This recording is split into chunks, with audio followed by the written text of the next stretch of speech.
Assalamualaikum warahmatullahi wabarakatuh. Bismillah, walhamdulillah, wassalatu wassalamu ala rasulillah Sayyidina Muhammad ibn Abdullah wa ala alihi wa sahbihi wa mawalah. La hawla wa la quwata illa billah, amma ba'dah. Teman-teman dimanapun kalian berada, alhamdulillah kita sudah memasuki pertengahan dari bulan Ramadan. Semoga teman-teman sekalian bisa semangat untuk menjalani puasa ataupun berbagai macam ibadah di bulan Ramadan yang mulia ini. Ngomong-ngomong, ada beberapa pertanyaan yang masuk ke akun saya, di antaranya yang berkaitan dengan puasa bagi orang yang tengah menyusui atau sedang hamil. Pertanyaan ini datang dari Nur_Afifah 13. Pertanyaannya adalah, Assalamualaikum. Waalaikumsalam. Gus, mohon dijelaskan seputar puasa orang yang sedang hamil atau menyusui. Nah, ini pertanyaan yang sangat penting untuk kita pahami, terlebih untuk kaum hawa ya, yang sangat memungkinkan kalian puasa dalam keadaan hamil atau dalam keadaan menyusui. Sebetulnya bagaimanakah kewajiban atau konsekuensi bagi orang yang tengah berpuasa atau bulan Ramadan tetapi dia dalam keadaan hamil atau menyusui?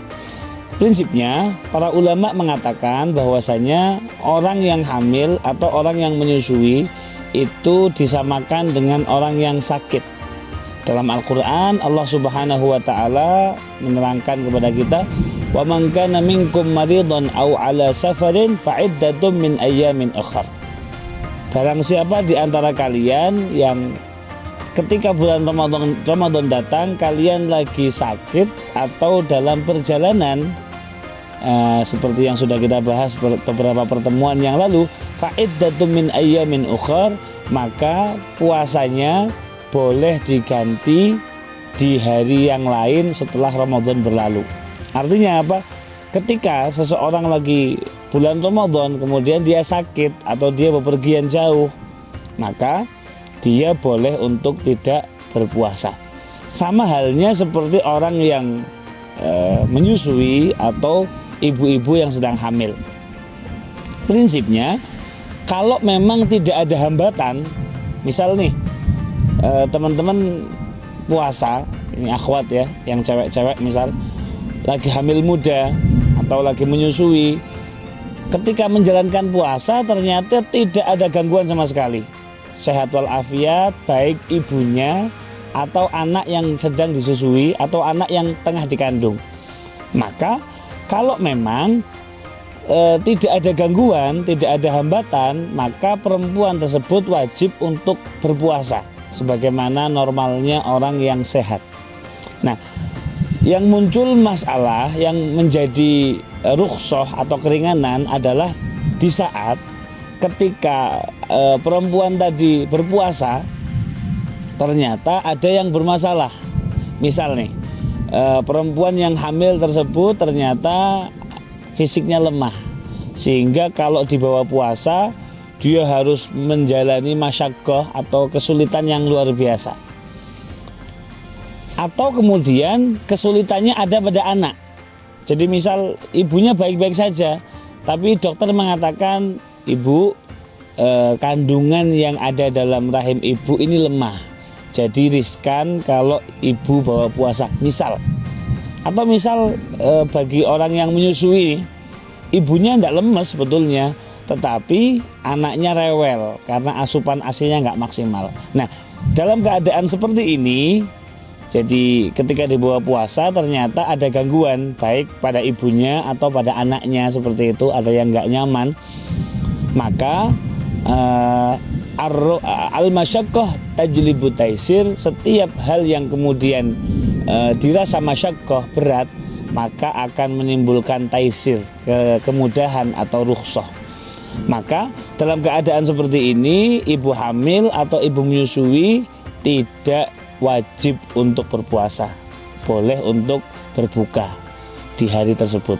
Nah, dengan konsekuensi yang tadi saya katakan, setelah bulan Ramadan selesai itu harus diqodoi, itu harus dibayar puasanya. Nah, para ulama mengatakan dari kasus ini nanti muncul dua hal. Pertama, apabila yang merasakan tidak nyaman itu adalah ibunya. Misal nih, ada ibu lagi menyusui. Oke.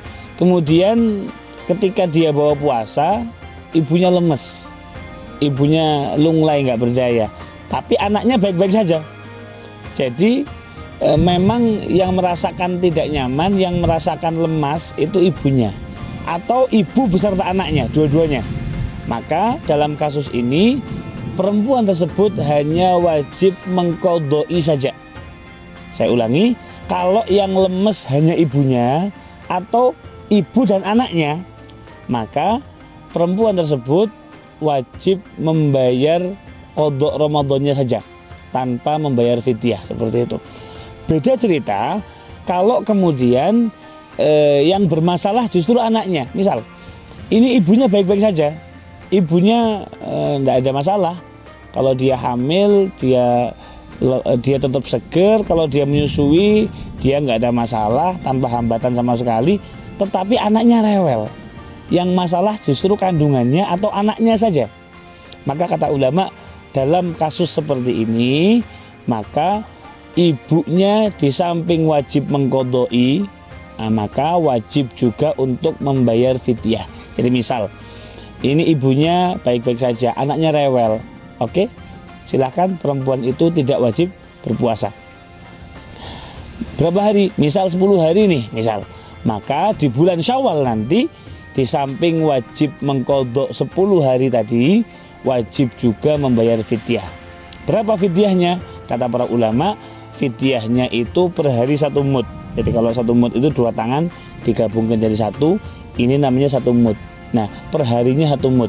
Kalau kemudian teman-teman yang cewek nih nggak puasanya 10 hari, maka tinggal 1 mud 6 atau 7 ons gitu dikalikan 10 hari.